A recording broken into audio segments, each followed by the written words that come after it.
Sebut saja namaku sedikit. Peristiwa ini terjadi di tahun 1999. Saat itu aku tinggal di salah satu daerah di wilayah Jawa Tengah. Daerah tempat tinggalku ini bisa dibilang sangatlah asri, masih bersih, jauh dari polusi. Pedesaannya juga masih sangat enak. Aku di sana tinggal bersama ayah, ibu, dan satu adikku yang masih berusia 5 tahun. Nah, sedangkan aku sendiri waktu itu berusia sekitar 15 tahunan. Ayah tinggal di situ karena mendapatkan warisan dari kakek, dan rumah kakek itulah yang ditempati oleh kami semua. Di depan rumah kakek ada sebuah lahan kosong. Lahan kosong tersebut kalau siang biasanya digunakan oleh anak-anak kecil ataupun anak-anak remaja untuk bermain. Karena halamannya lumayan luas lahannya itu. Ditambah lagi, di dekat lahan tersebut, ya hampir berdekatan dengan rumah kakek, itu ada sebuah pohon yang besar. Pohon tersebut hampir mirip mungkin seperti pohon beringin, karena tampak di dahannya ini ada semacam akar yang merambat ke bawah. Pohon itu cukuplah besar. Kata bapakku, waktu kakek muda juga, pohon itu sudah ada dan besar. Jadi tidak tahu umur pohon itu sudah berapa lama. Bahkan yang menanamnya pun tak ada yang tahu siapa. Nah, saat peristiwa ini terjadi, di saat itu hujan sedang deras-derasnya. Bahkan saking derasnya ini, tak jarang banyak dahan-dahan pepohonan yang ambruk karena seringkali disertai oleh angin yang kencang juga. Saat itu memang cukup ngeri. Tapi alhamdulillahnya bapak selalu ada di rumah. Begitu juga dengan ibu. Namun 3 hari kemudian, saat itu bapak mendapatkan sebuah pekerjaan. Bapakku ini bekerja sebagai kuli bangunan. Beliau juga kadang kerja tidak di satu daerah, kadang bisa sampai di luar kota. Nah, bapak ini mendapatkan tawaran untuk bekerja di luar kota. Otomatis di rumah itu hanya ada aku, adikku, dan ibu. Sedangkan ibu sendiri waktu itu mau persiapan hajatan adiknya yang berada di kampung sebelah. Jadi ibu sering bolak-balik ke sana. Aku sendiri tidak ikut ke sana. Aku bertugas untuk menjaga adikku yang masih berusia 5 tahun.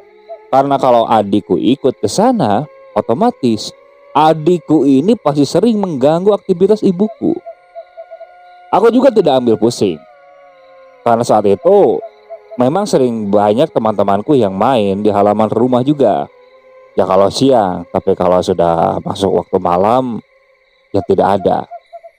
Tetangga juga itu tidak terlalu dekat. Ya jaraknya mungkin sekitar 20-30 meteran. Rumah yang berada di sebelah kiri dan kanan, sisanya hanya lahan kosong saja yang menjadi pembatas antar rumah warga. Nah, di saat itu ibu berangkat ke rumah adiknya, yaitu bibiku. Pada pukul 2 tampak langit sudah mulai mendung. Nah, biasanya kalau tidak hujan, ibu akan pulang pada pukul 5. Namun tak berapa lama, tepat pukul 2:30, hujan mulai turun. Awalnya kecil, lama-kelamaan menjadi deras. Saat itu adikku yang sedang tidur, dia bangun. Dia bangun dan pergi ke ruang tamu. Kebetulan aku sendiri memang berada di ruang tamu. Aku coba menenangkan. Karena adikku sendiri memang takut kena petir. Apalagi saat itu gelegar petir itu memang cukup menakutkan. Aku coba tenangkan adikku dan mengajak bermain. Hingga tak terasa waktu sudah menunjukkan pukul 5. Tapi hujan ini masih tak kunjung juga reda. Ya walaupun tidak sederas tadi, tapi hujannya ini masih lumayan kalau buat orang berjalan pasti dia basah kuyup. Nah, karena aku yakin ibu belum pulang, dan tidak akan pulang secepat mungkin, mau tidak mau, aku yang harus menyiapkan segala kebutuhan untuk adikku. Dan saat itu kebetulan ibu juga memang tidak masak. Jadi mau tidak mau, aku yang harus memasak. Tapi saat itu aku coba lihat ke dapur. Nah, di dapur ternyata tidak ada bahan-bahan. Otomatis kan bingung. Dan saat itu aku bilang kepada adikku, "Dek, Mas mau cari dulu bahan makanan ke warung. Adek mau ikut apa tunggu di sini? Kalau misalnya nunggu hujan reda, takutnya terlalu lama." Ucapku seperti itu kepada adikku. Adikku ikut saat itu. Waktu juga belum menunjukkan maghrib. Aku menggunakan payung, berjalan bersama adikku menuju warung paling dekat. Warung yang paling dekat itu jaraknya kurang lebih sekitar 100 meteran.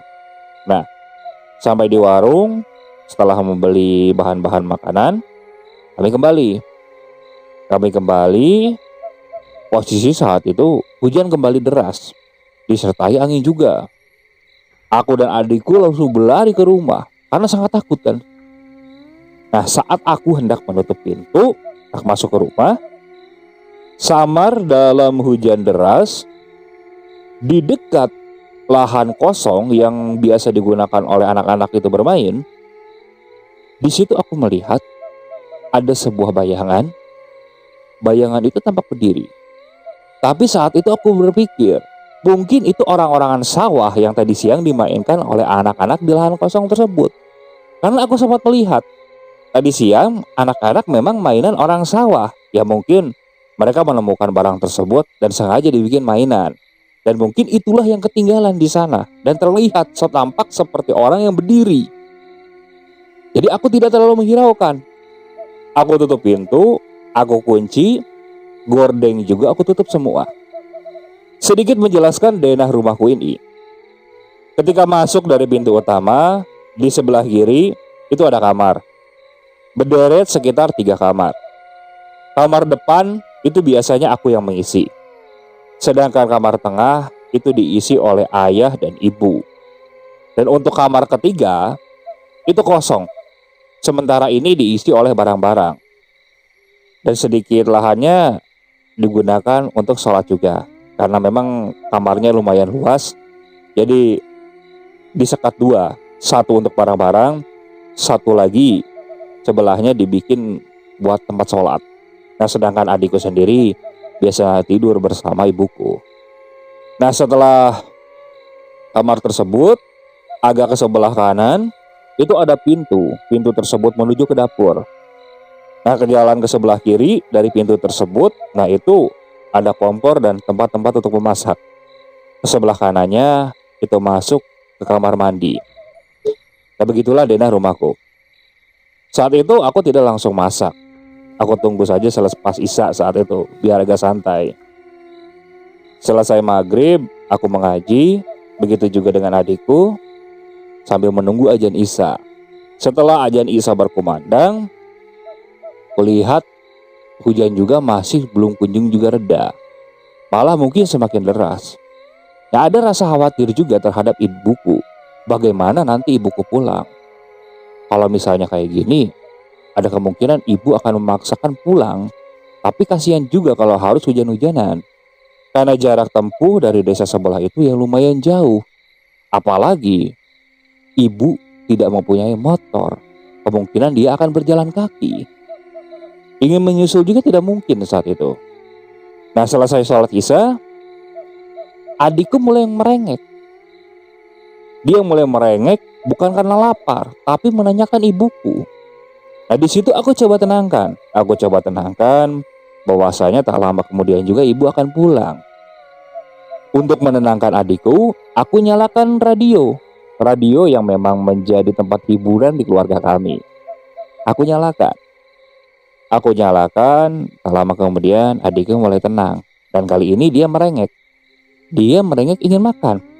Ya otomatis kan. Aku pergi ke dapur dan siap-siap menyiapkan bahan makanan. Kali itu aku akan bikin saja nasi goreng dengan telur dadar. Aku mulai menyiapkan bahannya. Ketika aku sedang berada di dapur dan menyiapkan bahan-bahan, nah aku dengar adikku ini seperti ngobrol, bahkan tertawa cekakakan. Di situ aku terdiam. Nah, aku coba mendengarkan. Saat aku mendengarkan, di situ aku baru sadar. Radio yang tadi aku putar, posisinya mati. Terus, adikku ini sedang main sama siapa? Kok dia sepertinya sangat bahagia dan tertawa-tawa. Awalnya aku biarkan. Aku terus saja melanjutkan untuk memasak. Namun kali ini terlihat adikku malah terbahak-bahak. Entah apa, mungkin saking kegirangannya. Akhirnya aku simpan alat memasak. Aku berjalan menuju ruang tamu. Kulihat adikku ini, dia tertawa-tawa menatap ke arah pintu. Posisi pintu tertutup, gorden juga tertutup. Aku tanya, "Dek, kamu kenapa? Kok senyum-senyum gitu tertawa-tawa sendiri, kayaknya asik. Kenapa? Coba ceritain sama Mas." Ucapku seperti itu. "Iya Mas, Ade lihat. Itu lucu." "Iya, apa yang lucu? Coba ceritain ke Mas." "Itu Mas, di depan pintu. Ade lihat." "Lihat apa emang Ade?" "Itu Ade lihat. Ada mbak-mbak. Dia nggak ada kepalanya. Kepalanya dia teng-teng pakai tangan. Nah, si kepalanya ini tersenyum-senyum ke Ade. Lucu aja. Kok orang bisa neng-teng kepalanya sendiri ya Mas? Lucu." Mendengar ucapan dari adikku seperti itu, aku langsung kaget. Aku langsung bergidik sekaligus. Jantungku langsung berdebar hebat saat itu. Aku lihat ke arah adikku. Adikku masih menatap ke arah pintu. Sedangkan aku sendiri tidak melihat apapun di sana. Tapi perasaan merinding ini luar biasa. "Dek, adik gak salah lihat kan?" Ucapku coba memastikan. "Enggak Mas, tuh malah si mbaknya kesini loh, ngelambai-lambain tangan loh Mas. Mau jalan sini Mas." "Dek, udah ya. Dah sekarang dengerin lagi radionya." Gak ada yang seru Mas radionya. Ade mau mainan aja sama si Mbak." "Dek, di sini nggak ada siapa-siapa. Ade berdoa aja ya. Tunggu ya, Mas bentar lagi selesai masaknya. Kalau enggak, Ade ikut aja sama Mas di dapur ya. Yuk temenin Mas masak." Aku raih tangan adikku, aku bawa ke dapur. Aku khawatir saat itu. Khawatir adikku kenapa-napa. Dan saat itu perasaanku sudah berkecamuk. Tidak karuan, takut, merinding, semuanya menjadi satu. Sedangkan saat itu aku tidak melihat apa yang diceritakan oleh adikku itu. Semuanya tampak kosong dan biasa saja. Aku kembali ke dapur. Pintu saat itu aku tutup. Ya, pintu yang menuju ke arah ruangan tengah atau ruangan tamu. Aku tutup, tapi tidak aku kunci. Aku motong-motong kembali bahan, dan setelah itu aku lanjut masak. Di saat aku sedang memasak, adikku tahu-tahu tertawa. Tertawa kembali dan melihat ke arahku. Sambil masak kan aku nengok ke arah adikku. "Dek, kenapa lagi? Kok ketawa gitu? Ada yang lucu di Mas? Ada yang aneh?" Ucapku seperti itu. "Enggak tau Mas, itu Mas. Itu si Mbak tadi Mas. Sekarang ada di belakang Mas. Kayaknya pengen main sama Mas tuh.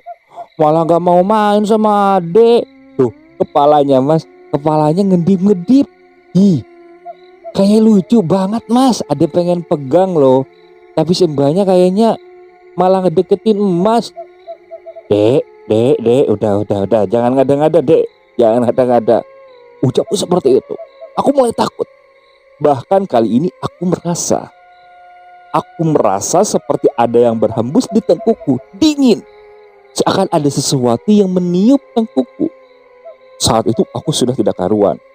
Entah kenapa tanganku juga mulai gemetar.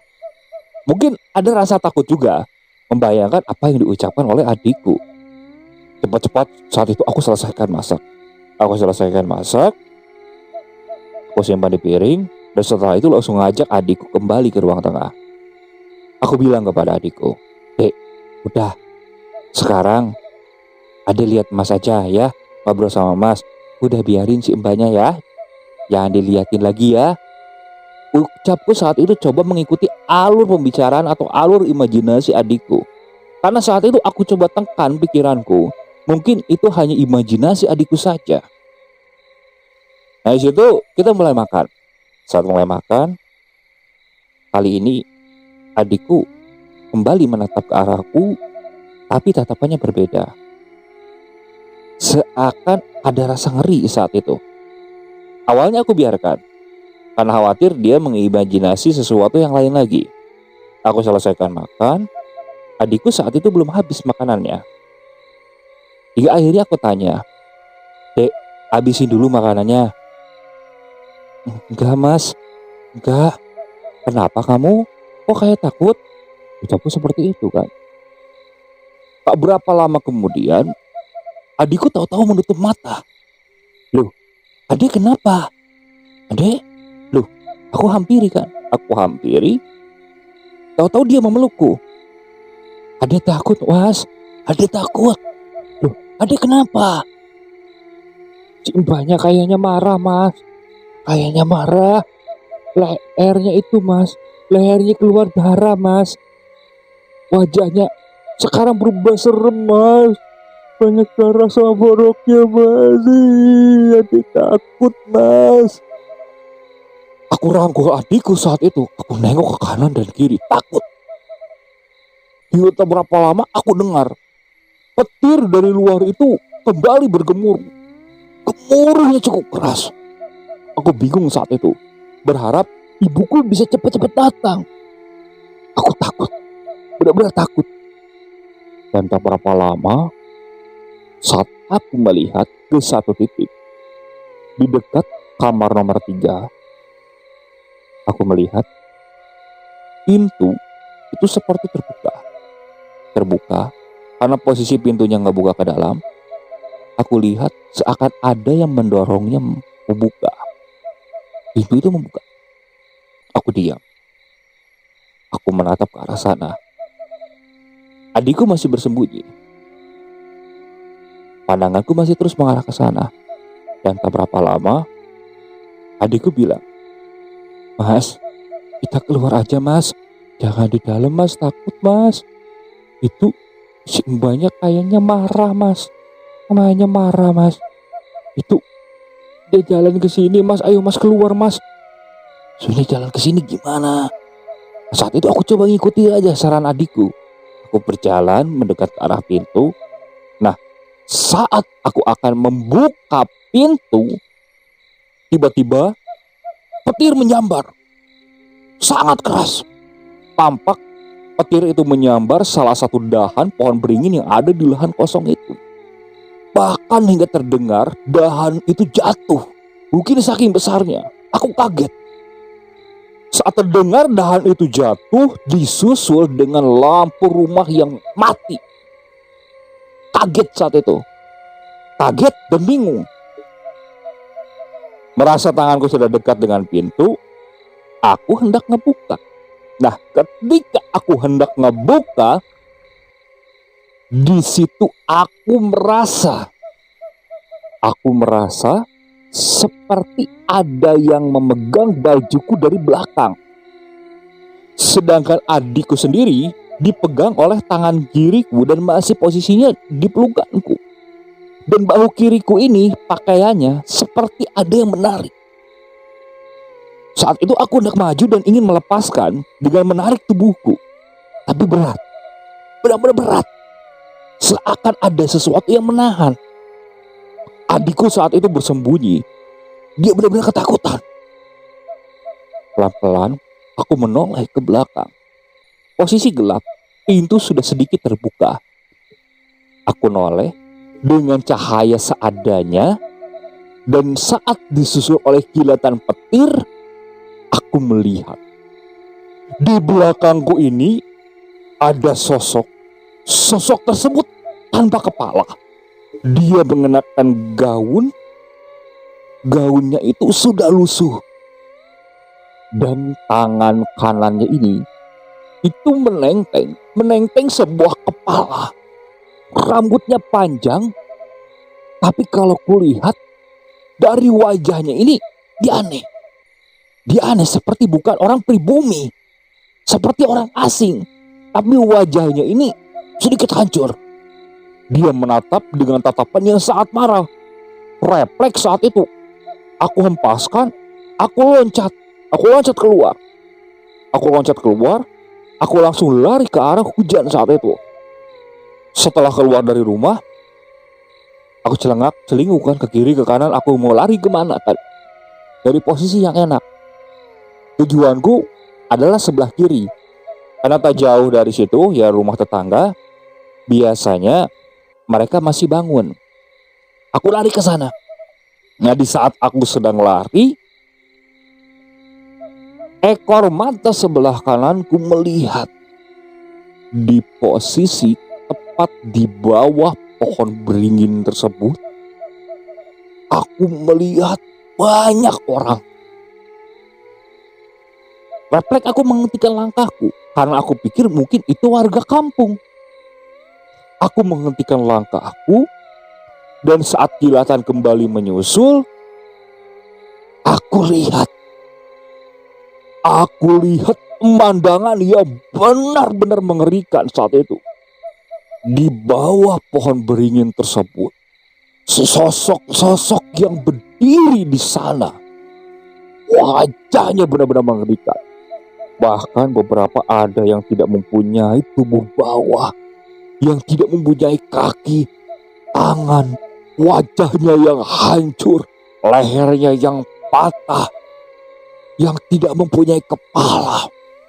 Sungguh mengerikan saat itu. Tanpa pikir panjang, aku langsung berlari. Aku lari dan berteriak, "Tolong, tolong, tolong." Hujan benar-benar deras saat itu. Benar-benar deras. Aku lari dan saat hendak sampai di halaman rumah tetanggaku itu, sepertinya tetanggaku ini mendengar teriakanku. Sebut saja namanya Mas Harkim. Dia keluar, kaget melihat aku menggendong adikku sambil teriak-teriak seperti itu. Dia langsung menghampiriku dan membawanya masuk ke dalam rumah. Sampai di dalam, aku masih shock. Aku masih tidak percaya dengan apa yang aku lihat tadi. Benar-benar tidak percaya. Napasku masih aku coba atur. Mang Sarkim coba membawakan air minum. Kebetulan anaknya Mang Sarkim ini, dia seumuran denganku. Dia juga teman baikku. Dia coba ngajak ngobrol. Tapi saat itu aku masih diam. Adikku juga ditenangkan oleh istrinya Mang Sarkim. Dia masih menangis. Setelah cukup tenang, Mas Sarkim tanya kepadaku, "Ibu kemana?" Aku bilang, "Ibu di rumah bibi, sedang ngebantu, karena beberapa hari lagi akan hajatan." Mas Sarkim hanya mengangguk. Dan setelah itu bilang, "Untuk sementara tinggal saja dulu di sini." Aku hanya mengangguk kembali. Belum aku ceritakan. Setelah Mang Sarkim menenangkan kembali adikku yang ada di rangkulan istrinya, anaknya, anak Mang Sarkim yang bernama Adul, itu nanya kepadaku, "Ada apa sebenarnya? Cerita ke aku." Nah, di situ aku ceritakan semuanya kepada si Adul. Aku ceritakan dari mulai adikku melihat sosok tanpa kepala tersebut sampai tadi aku melihat sosok-sosok yang ada di pohon beringin. Nah, mungkin saat aku menceritakan sosok yang berada di bawah pohon beringin itu, Mang Sarkim ini mungkin sedikit mendengar. Dia tahu-tahu menghampiriku dan dia bilang, "Dah, biarin aja. Memang biasa itu. Jangan aneh. Dah, kamu tenang aja dulu. Memang dari dulu pohon itu angker. Angker, benar-benar ngeri. Tapi kalau siang memang sering dia pakai buat orang-orang bermain. Cuman dulu, ya ini mah cuman cerita. Gak tahu bener apa enggaknya. Soalnya Mamang juga dengar dari kakeknya Mamang. Ya sudah sangat lama. Pohon itu memang sudah ada. Dulu di lahan itu banyak terjadi kisah pilu. Kerap kali terjadi pembantaian. Apalagi di masa Belanda. Saat Jepang menguasai, orang-orang Belanda banyak dibunuh di sana. Mereka yang mempunyai rumah-rumah di sana dibunuhi, digantung, bahkan ada yang dipenggal. Nah, selepas Jepang kalah, orang-orang Jepang juga banyak yang mengalami hal serupa oleh orang-orang pribumi karena merasa dendam. Nah, begitu juga orang-orang pribumi. Katanya semasa Belanda dan Jepang juga banyak yang mengalami penyiksaan di lahan tersebut. Jadi mungkin sosok-sosok yang ada di sana memanfaatkan kejadian yang ada dan menyerupai. Apalagi rumah kamu. Dulu kakekmu itu katanya dapat warisan dari bapaknya juga. Rumah itu bekas peninggalan Belanda. Katanya sih kalau yang parang lewat malam-malam, di malam-malam tertentu tuh sering lihat ada perempuan. Tapi perempuan itu gak punya kepala. Dia sering duduk, bahkan berjalan. Banyak yang lihat. Tapi pas ditempatin papamu mungkin jarang terdengar kembali. Baru kali ini. Sekarang kamu tenangin aja. Nanti kalau ibumu lewat juga bakal tak panggil. Tenang aja kamu di sini. Di situ aku sedikit tahu sejarah di dekat rumahku seperti apa. Saat itu aku coba bertanya kembali perihal daerah tersebut kepada Bang Sarkim. Malam itu aku mendengarkan cerita-cerita dari Bang Sarkim. Hingga pada pukul 9 lebih hujan sudah mulai reda. Dan saat itu ibu sepertinya datang dan ditemani oleh suami dari bibi, termasuk keponakan-keponakan ibu. Ada mungkin sekitar 5 orang. Mungkin ibu datang ke rumah dan melihat aku dan adikku tidak ada. Ibu langsung ke rumah Bang Sarkim. Karena memang ibu tahu kalau misalnya ada apa-apa aku pasti lari ke rumah Bang Sarkim. Nah, setelah sampai di rumah Bang Sarkim, melihat aku yang sepertinya masih tampak shock, ibu bisa menerka apa sebenarnya yang terjadi. Begitu juga dengan Mamang dan keponakan-keponakannya. Tapi aku tidak langsung menceritakan saat itu. Ibu mengajak pulang. Adikku posisinya saat itu sudah tidur. Ibu mengajak pulang. Mamang langsung pulang. Tapi keponakan-keponakan ibu atau sepupuku itu menginap semua di rumah. Mereka menemaniku. Mereka tidur di kamar, berbincang, istilahnya benar-benar menenangkanku. Esok harinya, ibu langsung mengobrol denganku dan bilang, kalau memang ada apa-apa, lekas keluar saja dari rumah itu, jangan bertahan. Pokoknya kalau kamu lihat sesuatu yang aneh, mending langsung keluar aja, pergi ke rumah Mas Sarkim. Apalagi kalau ibu memang maghrib belum datang. Ibu juga kayak gitu, kalau sendirian sering diganggu. Ucap ibuku seperti itu. Memang sosok hantu tanpa kepala itu semenjak kejadian tersebut kerap kali muncul dan sering mengganggu. Beberapa cara sudah dilakukan oleh ayah, oleh ibu untuk mengusir sosok tersebut. Tapi ternyata sosok itu tidak mau pergi. Memang jarang menunjukkan wujudnya. Namun di malam-malam tertentu yang aku ingat, sebulan sekali, malam Jumat. Tapi aku lupa malam Jumatnya malam Jumat apa. Tapi bukan malam Jumat Kliwon. Sosok tersebut pasti keluar, muncul, Bahkan terkadang aku juga sering mendengar suara rintihan, tangisan, tapi aku tidak berani untuk keluar melihat karena aku yakin di luar yang akan aku lihat itu bukan sosok yang baik. Mungkin sosok yang menyeramkan, bahkan mungkin akan mengganggu. Tapi kalau selama ini sosok tersebut hanya mengganggu seperti itu saja. Ya, kejadian yang paling mengerikan ya mungkin yang aku alami bersama adikku. Dan setelah itu aku tidak pernah mengalami teror seperti itu. Hanya mendengar suara, tangisan, rintihan, ya seperti itu saja.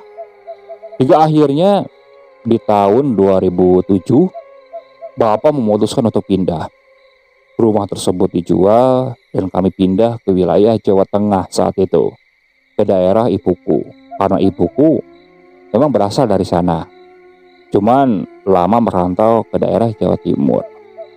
Dan kenangan di rumah itu masih membekas hingga saat ini. Aku masih ingat rasa takut ketika aku diteror malam itu, benar-benar membekas di ingatanku. Oke, sekian untuk cerita kali ini. Saya mohon maaf apabila masih banyak kekurangan dalam pembawaan ceritanya. Kritik dan sarannya silakan kalian bisa cantumkan di kolom komentar. Tak lupa saya juga ucapkan terima kasih kepada narasumber yang sudah membagikan kisahnya, termasuk para penonton yang sudah mampir dan mendengarkan cerita dari channel Rentera Keramat ini. Semoga kalian selalu diberikan kesehatan, dilancarkan rezekinya, dan dijauhkan dari musibah. Terus ikuti cerita yang dibawakan oleh channel Rentera Keramat ini. Assalamualaikum warahmatullahi wabarakatuh.